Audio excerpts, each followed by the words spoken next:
We have a racist in the White House. We have a sexist in the White House, and he is tearing away at the fabric of our democracy. Hollywood legend Rob Wiener and his wife Michelle have been stabbed to death at their home, with their troubled son now reportedly being questioned by police. 32-year-old Nick Reiner is believed to be a potential person of interest in the double homicide investigation. According to a police source, the Oscar-nominated director and his wife were both found with fatal injuries consistent with multiple stab wounds.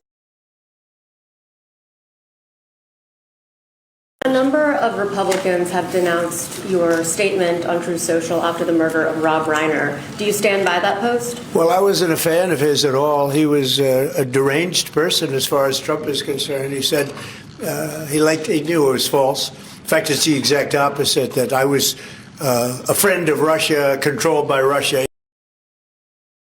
You know, it was the Russia hoax. He was one of the people behind it. I think he hurt himself in career-wise. He became like a deranged person, Trump derangement syndrome. So I was not a fan of Rob Wiener at all, in any way, shape, or form. I thought he was very bad for our country. President Donald Trump made it about himself when he posted this on Truth Social. A very sad thing happened last night in Hollywood. Rob Wiener, a tortured and struggling but once very talented movie director and comedy star, has passed away, together with his wife Michelle, reportedly due to the anger he caused others through his massive, unyielding, and incurable affliction with a mind-crippling disease known as Trump derangement syndrome, sometimes referred to as TDS. He was known to have driven people crazy by his raging obsession of President Donald J. Trump, with his obvious paranoia reaching a new heights as the Trump administration surpassed all goals and expectations of greatness, and with the golden age of America upon us, perhaps like never before.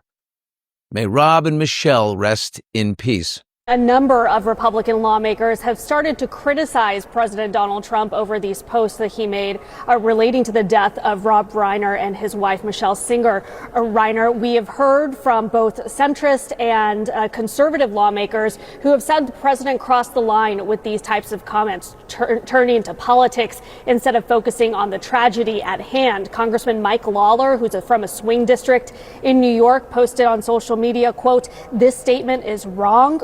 Regardless of one's political views, no one should be subjected to violence, let alone at the hands of their own son. It's a horrible tragedy that should engender sympathy and compassion from everyone in our country, period." Lawler is one of the president's closest allies up here on Capitol Hill. We've also heard from Marjorie Taylor Greene, who has recently become more critical of the president, who wrote, "This is a family tragedy, not about politics or political enemies." Then you have Congressman Thomas Massie, also someone who is frequently critical of this White House, saying, "Regardless of how you felt about Rob Wiener, this is inappropriate and disrespectful discourse about a man who was just brutally murdered." He challenged some of his Republican colleagues to come up with some explanation to defend the president here, but so far it doesn't seem like that has happened.